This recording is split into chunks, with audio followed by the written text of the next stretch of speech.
कहने का भाव यह है कि यह संसार एक विषय विकारों का वन है, और जैसे कीकर के बबूल का बाग वन हो, उसमें जहां भी जाओगे कांटे लगेंगे।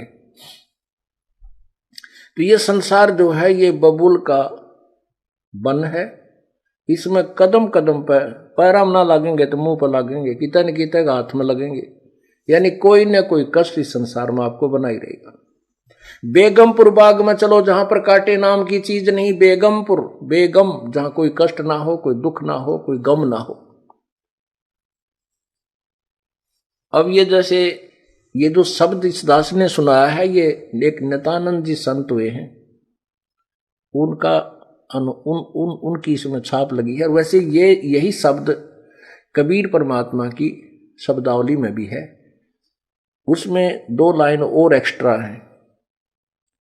तो ये संतों ने ऐसे एक दूसरे की ज्ञान से ही ज्ञान होता है, उनके ज्ञान सुन के इसने अपनी तरफ से बना दिया। बाकी संकेत यही है, जीव को बुराइयों से हटा करके और अच्छाई की तरफ ले जाना। अब जिसको जितना ज्ञान है वो वहीं तक बोल सकता है।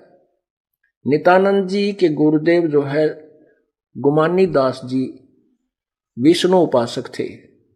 अब इन संतों ने, भक्तों ने स्वर्ग को ही बेगमपुर मान रखा है, लेकिन स्वर्ग जितना दुख की तभी को नहीं, क्योंकि हम सुख मान रहे हैं इस गोटी सूटी लाड़ने, डांस डूंस देखने, अच्छे फल आहार खाने को, इसी को सुख मान रहे। और वो स्वर्ग में अपने ही पैसों से, अपने धन से खूब प्राप्त है, वहां पर पर्याप्त भी है और प्राप्त भी है। कहने का भाव यह है कि हमने इसने जो महापुरुष ने नित्यानंद जी को जो ज्ञान था, इसने स्वर्ग तक के ही जाने के लिए प्रेरणा दी है। लेकिन अब हमें ज्ञान हो गया कि हमें तो सतलोक चलना है, इसलिए हमने इन्हीं प्रेरणाओं से अपने सतलोक की तरफ अग्रसर होना है, बुराइयों से बचना।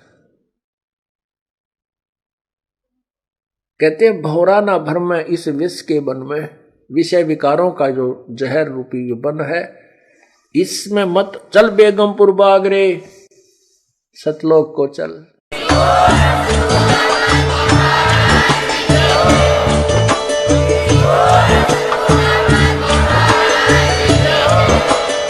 सत सोही।